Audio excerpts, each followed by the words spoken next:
Welcome to ராஜேசாரி creations. இன்றைக்கி என்ன stitch பார்க்க போகிறோன்னா எம்போஸ்ட் த்ரெட் லோடிங் ஸ்டிச் தான் பார்க்க போகிறோம். வீடியோவை ஃபஸ்ட்லேருந்து லாஸ்ட் வரைக்கும் ஸ்கிப் பண்ணாமல் பாருங்கள். ஓகே, இதில் ஃபஸ்ட்டு நம்ம என்ன பண்ண போகிறோன்னா ஸ்கேல் யூஸ் பண்ணி லைன் ட்ரா பண்ண போகிறோம். நம்ம எதுக்கு லோடிங் ஸ்டிச்சுக்கு லைன் ட்ரா பண்ணுறோம் அப்படிங்கிறத பின்னாடி சொல்கிறேன். ஓகேங்களா, இப்போது நம்ம த்ரெட் லோடிங் பண்ண போகிறோம். இந்த த்ரெட் லோடிங் பண்ணுறதுக்கு என்ன மாதிரி த்ரெட் எடுக்க போகிறோம் அப்படின்னா பைப்பிங் த்ரெட். அதாவது நம்ம டெய்லரிங்க்கெலாம் யூஸ் பண்ணுவோம் பார்த்தீங்களா, பைப்பிங் த்ரெட். அது நிறைய சைஸில் இருக்குது. நம்மளோட டிசைனுக்கு ஏற்ற மாதிரி நம்ம பைப்பிங் த்ரெட் வந்து யூஸ் பண்ணிக்கலாம். ஓகேயா? ஓகே, பைப்பிங் த்ரெட் பார்த்தீங்கன்னா நம்ம கட் பண்ணும் போது இந்த எஜஸ் வந்து ஸ்ப்ளிட் ஆகும். அந்த ஸ்ப்ளிட் ஆகிறதுக்கு ரெண்டு ரீசன் இருக்குது. ஒன்று, சிசர்ஸ் வந்து நல்லா ஷார்ப்பாக இல்லை அப்படின்னா நமக்கு வந்து இந்த எஜஸ் வந்து ஸ்ப்ளிட் ஆகும். அப்படி இல்லைன்னா இந்த எஜஸ் வந்து ரொம்ப நாள் நம்ம யூஸ் பண்ணாமல் அப்படியே வச்சுருக்கோம் அப்படின்னாலும் இந்த எஜஸ் வந்து ஸ்ப்ளிட் ஆகும். இதுக்கு நம்ம என்ன பண்ணலாம் அப்படின்னா க்ளூ இருக்குது பார்த்தீங்களா, அதை வந்து இந்த எஜஸில் வந்து லைட்டாக நம்ம அப்ளை பண்ணிட்டு வச்சுட்டோம் அப்படின்னா அந்த எஜஸ் வந்து ஸ்ப்ளிட் ஆகாமல் அப்படியே நீட்டாக இருக்கும். நமக்கு தேவையான த்ரெட்டை வந்து ஃபஸ்ட்டு நம்ம கட் பண்ணணும். நம்ம டிசைனுக்கு ஏற்ற அளவுக்கு நம்ம த்ரெட்டை வந்து அளவு எடுத்துட்டு அந்த த்ரெட்டை நம்ம கட் பண்ணிக்கணும். கட் பண்ணிவிட்டு அந்த டிசைனில் அப்படியே நம்ம வந்து க்ளூ அப்ளை பண்ணணும். க்ளூ அப்ளை பண்ணும்போது ரொம்ப எக்ஸஸாக அப்ளை பண்ணிடக்கூடாது, ரொம்ப தின்னாக அப்ளை பண்ணணும். அப்ளை பண்ணிவிட்டு நம்ம கட் பண்ணி வச்சுருக்கோம் பார்த்தீங்களா நம்மளோட த்ரெட்டை, அந்த த்ரெட்டை நம்ம அதில் பேஸ்ட் பண்ணணும். இப்போ பாருங்கள், அந்த லைனை விட்டு வெளியில் வராது. க்ளூ அப்ளை பண்ணியாச்சு. இப்போ இதில் இந்த த்ரெட்டை வந்து அப்படியே நம்ம பேஸ்ட் பண்ணிடுவோம். பேஸ்ட் பண்ணிட்டு ஒரு 5 minutes வெயிட் பண்ணாலே என்ன ஆகும்னா க்ளூ நல்லா ஸ்டிக் ஆகிக்கும். நம்ம வந்து அதில் ஸ்டிச்சஸ் போடலாம். பிகினர்ஸ், நான் இப்போ தான் ஃபஸ்ட்டு த்ரெட் லோடிங் நான் பண்ண போகிறேன், எம்போஸ்டு லோடிங் பண்ண போகிறேன் அப்படின்னா நீங்கள் கண்டிப்பாக ஸ்கேலில் ட்ரா பண்ணிக்கிங்க. உங்கள் டிசைனை லைனாக இருந்தாலும் சிம்பிள் லைனாக இருந்தாலும் ஸ்கேலில் ட்ரா பண்ணிவிட்டு அதில் க்ளூ அப்ளை பண்ணிவிட்டு நீங்கள் பண்ணுங்கள். நீங்கள் வந்து இப்போ B7000 வந்து சீக்கிரம் ட்ரை ஆகிடும். இல்லை வேறு க்ளூ ஏதாவது யூஸ் பண்ணுறீங்க அப்படின்னாலும் அதை ட்ரை ஆகிறதுக்கு டைம் கொடுங்க. ஓகேங்களா, அது ட்ரை ஆனதுக்கப்புறம் நீங்கள் ஸ்டிச்சஸ் போட்டால் தான் நம்ம பேஸ்ட் பண்ணது அதே ஸ்ட்ரெயிட் லைனாக நமக்கு டிசைன் தெரியும். அப்படி இல்லைன்னா நம்ம அந்த க்ளூ வந்து உங்களுக்கு காயறதுக்குள்ளே நீங்கள் ஸ்டிச்சஸ் போட்டிங்க அப்படின்னா உங்களுக்கு த்ரெட் மூவ் ஆகும். ஸோ ஷேப் வந்து நீட்டாக இருக்காது. இந்த எம்போஸ்டு த்ரெட் லோடிங்க்கு நான் யூஸ் பண்ணுற நீடில் வந்து டியூலிப் நீடில் நம்பர் வந்து 14. ஓகேங்களா, இதில் முக்கியமாக என்ன பார்க்கணுன்னா இப்போ இதோட ஷூயிங் த்ரெட் எதுக்குன்னா இந்த த்ரெட் மேலே நம்ம ஜிக்ஸாக் ஸ்டிச் போட்டு தான் நம்ம என்ன பண்ணணும்னா த்ரெட்டை வந்து லோட் பண்ணணும். ஜிக்ஸாக் ஸ்டிச் போடாமல் லோட் பண்ணால் என்ன ஆகும்னா த்ரெட் வந்து மூவ் ஆகிடும், டிசைன் வந்து நம்ம எக்ஸ்பெக்ட் பண்ண மாதிரி வராது. இந்த த்ரெட்டோட எஜஸையும் நம்ம என்ன பண்ணணும்னா ப்ராப்பராக லாக் பண்ணணும். ஜிக்ஸாக் ஸ்டிச் யூஸ் பண்ணி லாக் பண்ணணும். அப்படி லாக் பண்ணால் மட்டும்தான் அதுக்கு மேலே நம்ம த்ரெட்டை எம்போஸ்டு த்ரெட் ஒர்க் பண்ணும்போது இந்த த்ரெட் வெளியில் தெரியாது. ஸோ இப்போ எப்போயுமே நம்ம என்ன பண்ணுவோம்னா ஒரு ஸ்டிச் ஸ்டார்ட் பண்ணுறதுனா லாக் ஸ்டிச் போட்டு தான் ஸ்டார்ட் பண்ணுவோம்.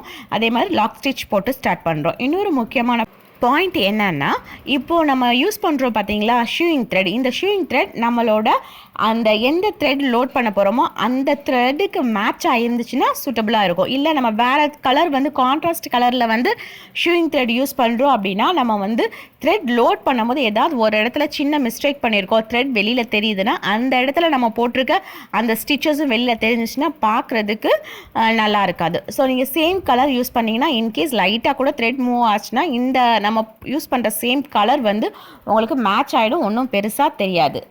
இந்த ஜிக்ஸாக் ஸ்டிச் போடும் போது நம்ம என்ன பண்ணிடக்கூடாதுன்னா இந்த த்ரெட்டை ரொம்ப டைட்டாக பிடிச்சி ஸ்டிச் பண்ணக்கூடாது. அப்படி டைட்டாக பிடிச்சி ஸ்டிச் பண்ணோம் அப்படின்னா த்ரெட் ஈவன் ஷேப்பில் இருக்காது, அன்ஈவன் ஷேப்பில் இருக்கும். அதனால் ஸ்டிச் பண்ணும் போது நம்ம கண்டிப்பாக கொஞ்சம் அந்த த்ரெட்டுக்கு வந்து ப்ரெஷர் போகாமல் ஜென்டிலாக தான் நம்ம ஸ்டிச் பண்ணோம். ஏன்னா நம்ம ஏற்கனவே வந்து க்ளூ அப்ளை பண்ணியிருக்கோம். க்ளூ அப்ளை பண்ணி அந்த க்ளூ வந்து எடுத்துகிட்டு வந்துடக்கூடாது அப்படிங்கிறது ஒரு சப்போர்ட்டுக்கு தான் நம்ம ஜிக்ஸாக் ஸ்டிச் கொடுத்து நம்ம பண்ணுறோம். இப்போது என் பண்ணும் போது அந்த ஸ்ப்ளிட்டன்ஸை கவர் பண்ணி தான் நம்ம என்ன பண்ணணும்னா ஸ்டிச் பண்ணணும்.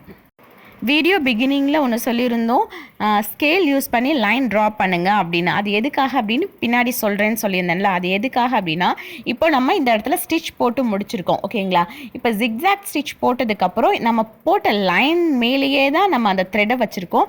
அந்த த்ரெட் ஜிக்ஸாக் ஸ்டிச் போட்டு முடிச்சதுக்கப்புறமும் எப்படி நம்ம அந்த லைன் இருந்ததோ அதே ஷேப்பில் தான் இருக்குது. இல்லை நீங்கள் வந்து ஸ்கேல் யூஸ் பண்ணாமல் க்ளூ யூஸ் பண்ணாமல் பிகினர்ஸ் வந்து ஒரு எம்போஸ்டு த்ரெட் ஒர்க் பண்ணிங்க அப்படின்னா அந்த த்ரெட் ஒர்க் வந்து இந்த மாதிரி தான் இருக்கும். அது எப்படின்னா இதில் என்ன டிஃப்ரென்ஸ், நீட்டாக தானே இருக்குது அப்படின்னா இல்லை. அந்த லைன் பார்த்தீங்க அப்படின்னா லைன் ஸ்ட்ரைட்டாக இருக்காது, லைன் வந்து கொஞ்சம் வளைஞ்ச மாதிரி இருக்கும். ஏன்னா நம்ம வெறும் த்ரெட்டை வச்சுட்டு த்ரெட் மேலே ஜிக்ஸாக் ஸ்டிச் போடும் போது த்ரெட் வந்து மூவ் ஆகும். அப்படி மூவ் ஆகும்போது அதோட ஷேப்பே நமக்கு வந்து சேஞ்ச் ஆகும். ஸோ கம்ப்ளீட் பண்ணதுக்கப்புறம் நீங்கள் உங்களோட ஷேப் பார்த்தீங்கன்னா நல்லா தெரியாது. ஓகேங்களா? கீழே இருக்கிற அந்த த்ரெட்டை பாருங்கள் ஈவனாக இருக்குது, ஆனால் ஃபினிஷ் பண்ணதை பாருங்கள் கொஞ்சம் லைட்டாக பெண்டான மாதிரி தெரியும். இதுதான் அதோட ரீசன்.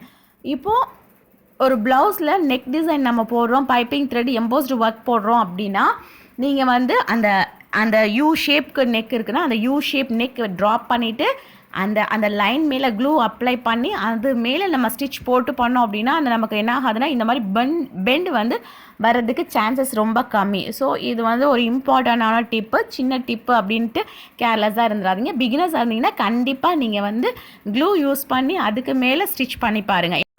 இப்போது நமக்கு எந்த சில்க் த்ரெட் எடுக்க போகிறோமோ அந்த சில்க் த்ரெட்டை டபுள் ஸ்டாண்ட் போட்டு நாட் போட்டு வச்சுருக்கோம். இப்போ நாட் போட்டு வைக்கும் போது ஒரு சின்ன டிப் என்னென்னா, இப்போ நாட் போட்டதுக்கு அப்புறமும் நமக்கு என்ன பண்ணக்கூடாதுன்னா அந்த நாட்டுக்கு அந்த சைடு இந்த மாதிரி லூப் மாதிரி ஃபார்ம் ஆகிருக்கக்கூடாது. ஓகேங்களா? இந்த மாதிரி லூப் மாதிரி ஃபார்ம் ஆகிருந்துச்சு அப்படின்னா கண்டிப்பாக அது நம்ம வேறு ஸ்டிச்சஸ் அந்த ஸ்டிச்சை ஒட்டி வேறு ஸ்டிச் போடும்போது இந்த மாதிரி என்ன பண்ணிடணும்னா நம்ம நீடில் பிடிச்சி இழுக்கிறதுக்கு சான்சஸ் இருக்குது. ஸோ நாட்டுக்கு அப்புறம் உள்ள லூப்பை நம்ம என்ன பண்ணணும்னா சிசர் யூஸ் பண்ணி கட் பண்ணிடணும்.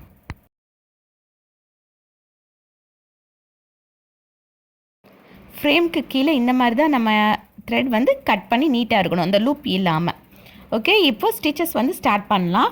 இப்போ ஃபஸ்ட் எடுத்தோன்னே அந்த நம்ம போட்டிருக்கோம் பார்த்தீங்களா பைப்பிங் த்ரெட்டுக்கு கீழே தான் நம்ம ஸ்டிச்சஸ் ஸ்டார்ட் பண்ண போகிறோம்.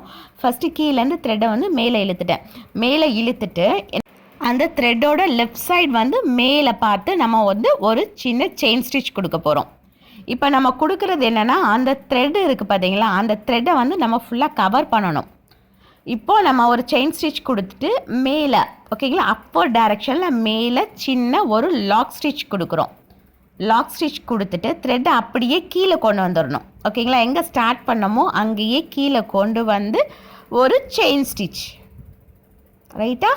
இந்த இடத்துல செயின் ஸ்டிச் கொடுத்துட்டு லாக் ஸ்டிச் எப்படி போடணும், ஆரோ மார்க் பண்ணியிருக்கேன் பார்த்தீங்களா, லாக் ஸ்டிச் இப்படி அதுக்கு அடுத்து நெக்ஸ்ட்டாக போட்டுக்கணும்.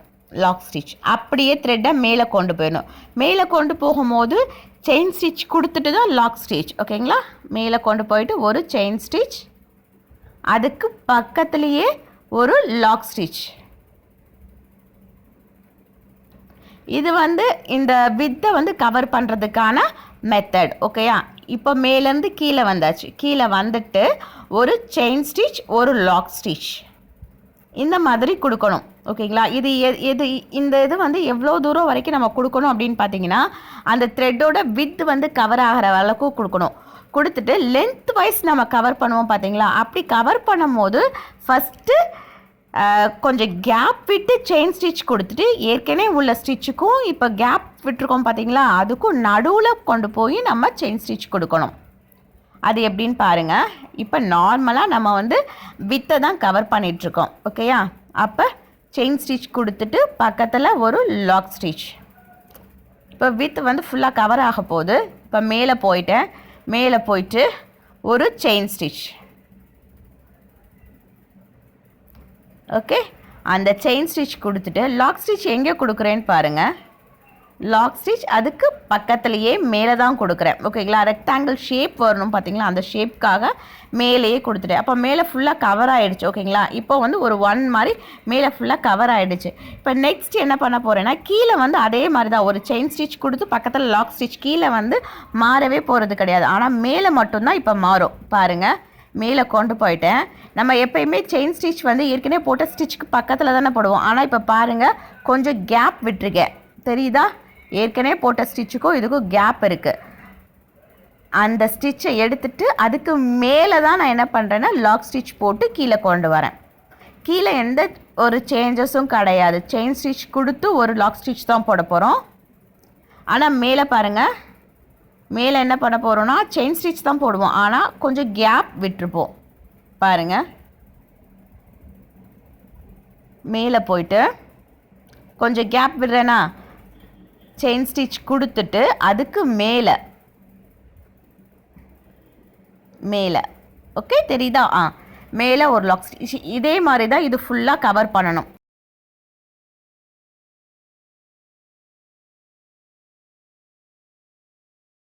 இப்போது அந்த லென்த் வைஸில் கடைசி பொசிஷனுக்கு வந்துட்டோம். ஓகேங்களா?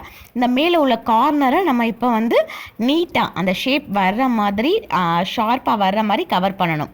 ஓகே பாருங்கள், எப்பயும் எப்படி போடுவோமோ அதே மாதிரி தான் மேலே செயின் ஸ்டிச் கொடுத்து கீழே வந்தாச்சு.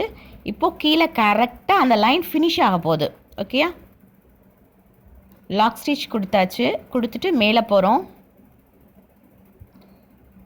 மேலே போயிட்டு ஒரு ஸ்டிச் ஏற்கனவே உள்ள ஸ்டிச்சுக்கும் இதுக்கும் நடுவில் கொஞ்சம் கேப் இருக்கும். அந்த இடத்துல ஒரு லாக் ஸ்டிச் கொடுத்து கீழே கொண்டு வர போகிறோம். ஓகேயா? இது வரைக்கும் சேம் ப்ரொசீஜர் தான் ஃபாலோ பண்ணுறோம். இப்போ நெக்ஸ்ட்டு கீழே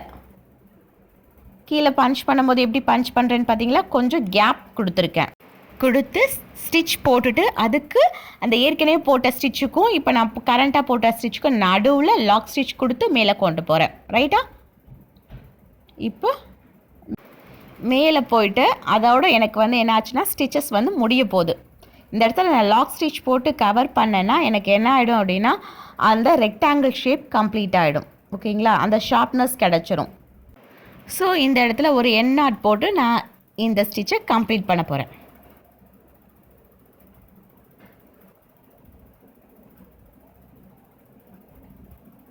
என் நாட் போட்டு ஃபினிஷ் பண்ணியாச்சு. ஓகே, இந்த ஃபினிஷ் பண்ணதுக்கப்புறம் இதை சுற்றி சேம் கலர்லேயோ இல்லை டிஃப்ரெண்ட் கலர்லேயோ சில்க் த்ரெட் இல்லைன்னா ஜரி த்ரெட்டில் நீங்கள் என்ன பண்ணிக்கலாம்னா அவுட்லைன் செயின் ஸ்டிச் கொடுத்தீங்கன்னா நீட்டாக இருக்கும். இப்போ செயின் ஸ்டிச் கொடுக்கலாம். இப்போ நம்ம வந்து பீட் வந்து லோட் பண்ண போகிறோம் அப்படின்னா இந்த பீட் லோட் பண்ணும் போதும் நம்ம என்ன கொண்டு வரணும்னா இந்த ஷார்ப்னஸ் கொண்டு வரணும்.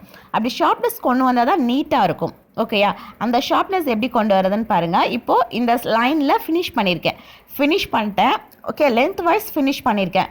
இப்போது நான் என்ன பண்ணணும், அப்படியே அப்வர்ட் மேலே வந்து அடுத்த பீட் வந்து லாக் பண்ணணும். இப்போ மேலே லாக் பண்ணணும்னா நான் என்ன பண்ணணும்னா அந்த லாஸ்ட் பீடுக்கு பக்கத்தில் ஒரு லாக் ஸ்டிச் கொடுத்துட்டு அப்படியே ரிவர்ஸில் அந்த பீடோட ரிவர்ஸில், ஓகேங்களா, ரிவர்ஸில் ஒரு செயின் ஸ்டிச் கொடுத்து த்ரெட்டை என்ன பண்ணுறேன் அப்படியே அப்போர்ட் டைரெக்ஷனுக்கு மூவ் பண்ணிடுறேன்.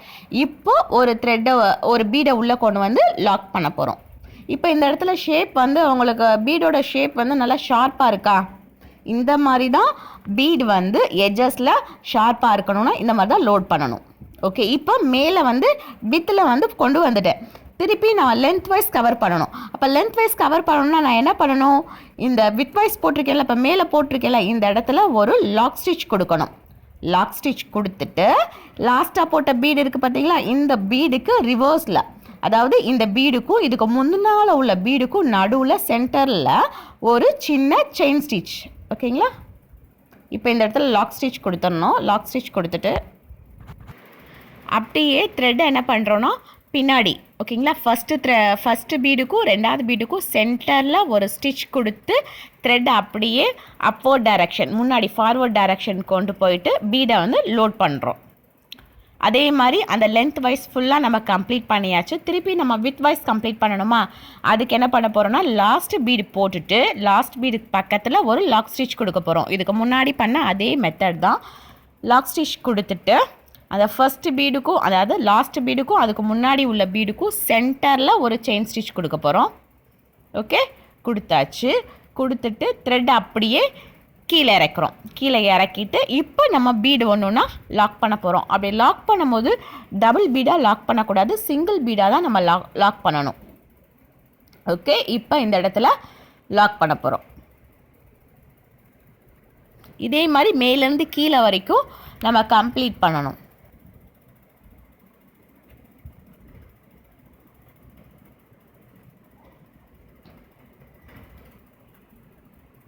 இப்போ லாஸ்ட் பீட், அப்போ லாஸ்ட் பீடுக்கு பக்கத்தில் நம்ம என்ன பண்ண போகிறோம்னா லாக் ஸ்டிச் கொடுக்க போகிறோம். அப்படியே த்ரெட்டை பின்னாடி லாஸ்ட் பீடோட பின்னாடி கொண்டு போயிட்டு ஒரு செயின் ஸ்டிச் கொடுத்து த்ரெட் என்ன பண்ண போகிறோம், எந்த சைடு கொண்டு வரணுமோ அந்த சைடு மூவ் பண்ண போகிறோம். மூவ் பண்ணிவிட்டு உள்ளே நம்ம பீடை வந்து இப்போது இன்செர்ட் பண்ண போகிறோம். ஓகே, இன்னும் இந்த இடத்துல 2 பீடு போகிற அளவுக்கு கேப் இருக்குது. ஸோ சிங்கிள் பீடாக லாக் பண்ணாதான் கரெக்டாக இருக்கும்.